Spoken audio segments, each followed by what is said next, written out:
Hey, it's Jeff at 650 Cycle. Today I want to introduce you to my next project, my winter project.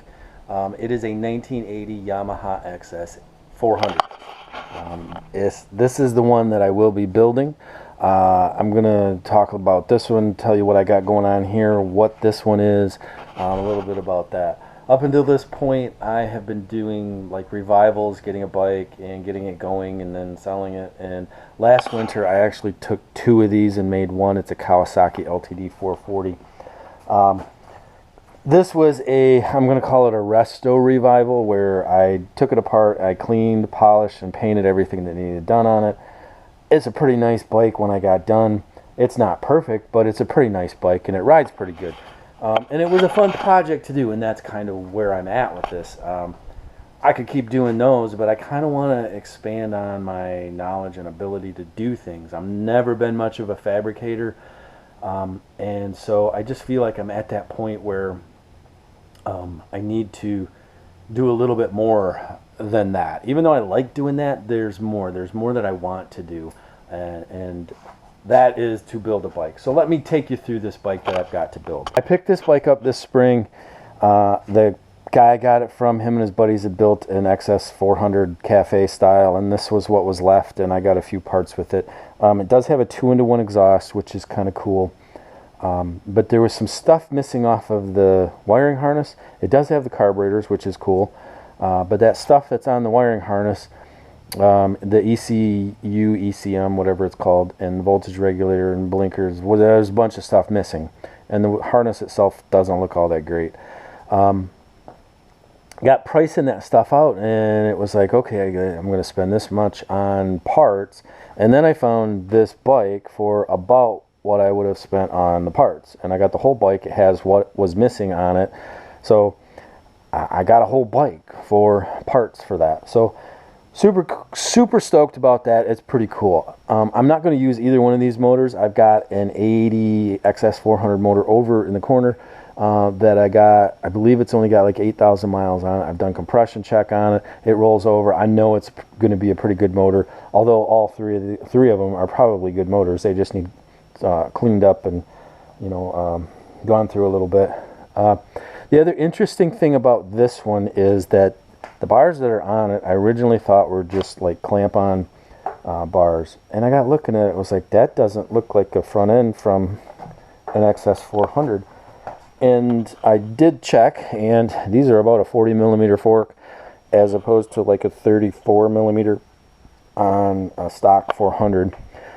There was a bag in the parts marked FZ750 right here. So I looked that up and did some research, and I do believe this is a front end off of an FZ750, which was the sport bike of '87 for Yamaha.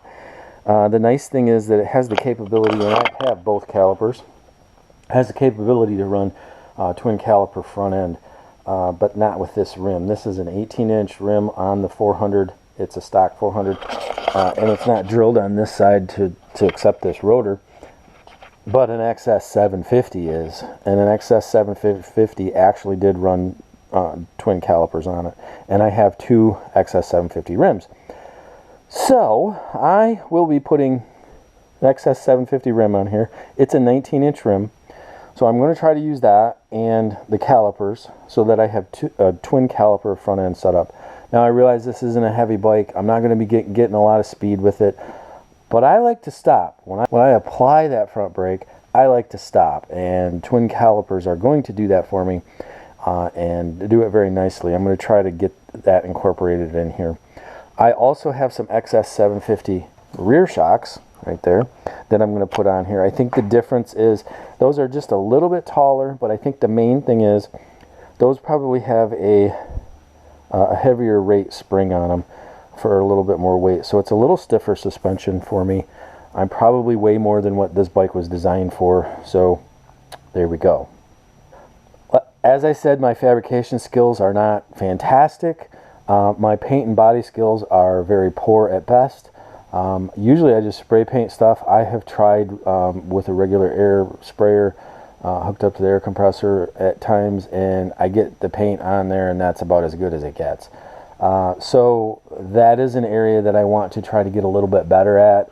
I don't know if I'm going to go too far with it. I may have somebody else paint it because I want it to look good when it's done, and I have a feeling if I do it, it's probably not going to look all that great. So don't know right now what's going on with that. What's happening is I'm kind of doing an assessment of what parts I have, trying to figure out what I'm going to need from what I'm going to take off of this bike, what this bike has, and that type of thing. And coming up very soon, I have to figure out what I'm going to take off of this particular frame. I know this is going, but I also think I'm going to remove these. Those are the rear foot peg supports, and I'm not going to have a passenger, so why have those on there?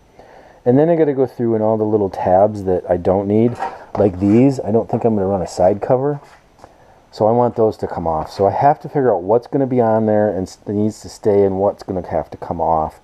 And I got to do that before I take everything apart. And also I don't have any steering stops. This is broke off, and I don't think these would work on this one anyway, so I have to put a steering stop in there because this will slap the tank. And I'm not gonna cut this at all until I have a seat, and then I know what I can do with it. Again, this is my first build project. It's not something I've done before. The closest thing I've done is that bike, which was tear it apart and put it back together after you clean and polish everything. So there's going to be a little bit of fabrication. There's going to be some, like probably some paint and stuff that needs to get done on it that I don't know if I can do, but I'm going to try. You always got to try to expand what you can do and learn and make yourself better. And that's what this build is about. Being my first one, I want to get into it and figure out what I need to do to build a bike. Because I have my ultimate one in mind, and but I can't build that until I've built this one. So I'm going to build this one out over the course of the winter. That's kind of what I wanted to show you today, was just what I've got, and in very basic kind of what I'm thinking about doing with it. It's a pretty good platform. Like I said, it's got that heavier front end on it. I got some forks. There's some pieces here that are a little more than stock, so that's kind of cool. And I have no doubt I can get it back together and get it running. What's it going to look like when I get it that far? That's going to be the key. I would really like to take and make a box for under the seat to contain the electronics, but I just don't know. I do want to run pods, which is something also that I've not done before, and I know that it takes a lot of messing with jets and things like that. So that part is going to be a learning experience for me. I've messed with carbs recently, quite a bit this summer, and feel confident that I can probably get it close to where it needs to be. Again, learning. I'm trying to learn these things to so that I can do a better job with it. So I got some pretty cool ideas with this, got some pretty cool parts with it. I'm going to go from there and continue to work on it.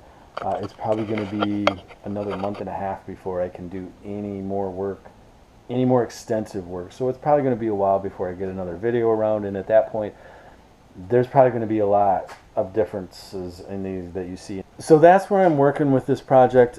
It's a build to get me into it. It's my first one, so I'm really hoping to learn a lot about how to build things. This is a hobby for me. It's not something I'm trying to make a living at. If you want to watch a couple of guys that do a really good job, that do an outstanding job building bikes, custom style Japanese bikes, check out Cody at Classic Octane and BJ at Brickhouse Builds. Those guys build some phenomenal bikes. They look good, they sound good. They're way more capable builders than I am, but it's something I aspire towards. I want to do a little bit more of that. Here we go. This is my start, and you're right here with me. So like and subscribe, and then you'll get the notification for the next video. And until then, ride safe.